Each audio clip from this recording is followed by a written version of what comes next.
ففروا إلى الله إني لكم منه نذير مبين.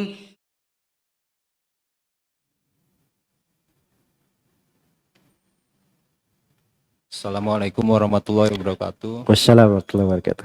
Semoga Ustadz selalu dalam rahmat dan perlindungan Allah Subhanahu wa Ta'ala. Amin wa iyyakum. Pertanyaan saya Ustadz, apakah boleh ya misalkan kita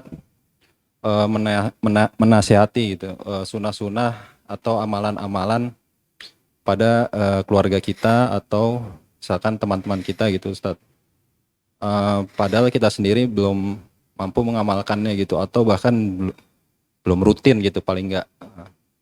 Nah itu apakah boleh gitu misalkan kita menasihati keluarga untuk rutin sholat tahajud malam gitu Ustadz, padahal kita sendiri belum mampu gitu, atau minta setiap hari ada hafalan Quran gitu padahal kita juga belum mampu rutin gitu Ustadz. Nah itu apakah kita dosa atau masih dibolehkan gitu Ustadz?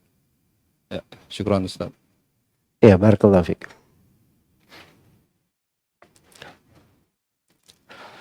Jadi ini pembahasan luas ya pembahasannya sebenarnya.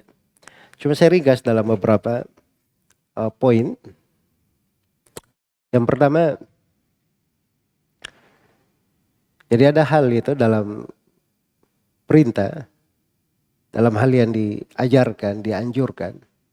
Ada yang bersifat wajib, ada yang bersifat sunnah. Iya. Padahal yang wajib itu ya namanya kewajiban ya, kita harus mendatangkannya. Padahal yang bersifat sunnah, seorang itu dikatakan mengamalkan suatu sunnah, itu kalau dia sudah melakukannya minimal 1 kali, dia mengamalkan sunnah. Dia mengamalkannya minimal 1 kali. Itu kadarnya ya. Kemudian sudut yang kedua, dan ini mungkin lebih terkait kepada pertanyaan, seorang itu pada ilmu yang dia pelajari, hal yang sampai kepadanya, dia ada 2 kewajiban. Kewajiban yang pertama, kewajiban di dalam mengamalkan, dan kewajiban yang kedua, kewajiban dalam menyampaikan. Kewajiban dalam menyampaikan. Karena ini agama dibangun di atas dasar amar ma'ruf nahi mungkar. Ya kalau kita bisa melakukan dua-duanya, itu yang paling bagusnya pada seorang mukmin. Tapi kalau dia luput di kewajiban beramal, dia luputkan juga di kewajiban menyampaikan, dia kena 2 dosa. Dia kena 2 apa? 2 dosa. Ini kalau kita cerita tentang kewajiban ini ya, ini kita dimasuk di pembahasan kewajiban. Iya. Karena itu dia sampaikan, dia ajak orang, gak ada masalah. Walaupun dia sendiri tidak mengamalkannya. Supaya dia tidak kena 2 dosa.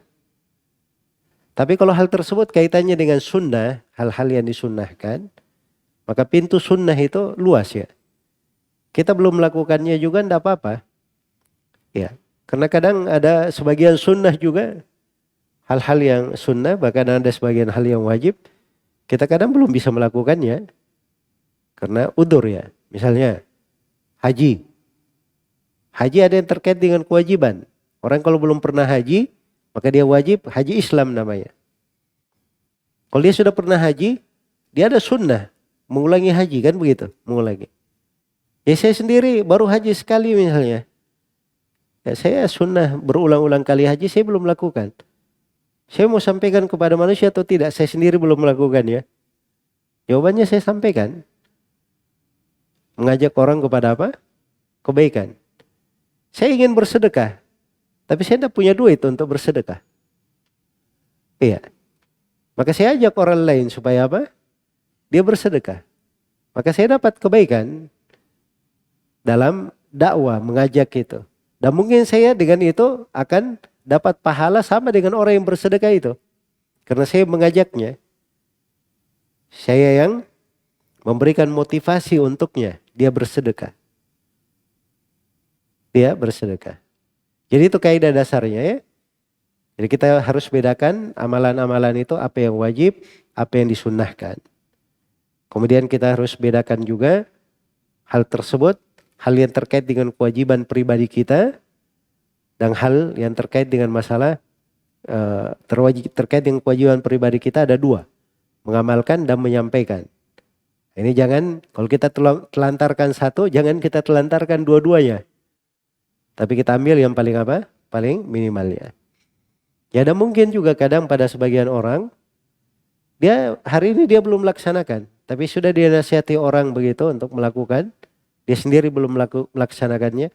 Mungkin itu menjadi sebab hatinya tergugah. Wah ini saya bahaya juga ini. Saya ajak orang-orang, saya sendiri belum melakukannya. Nanti bagaimana saya pada hari kiamat? Akhirnya dirinya menjadi takut. Maka berubahlah dia berusaha, akhirnya dia mengamalkannya. Akhirnya menjadi lurus. Dapat dua, mengamalkan dan menyampaikan. Baik, itu mungkin yang bisa saya jawab untuk pertanyaannya. Wallahu ta'ala.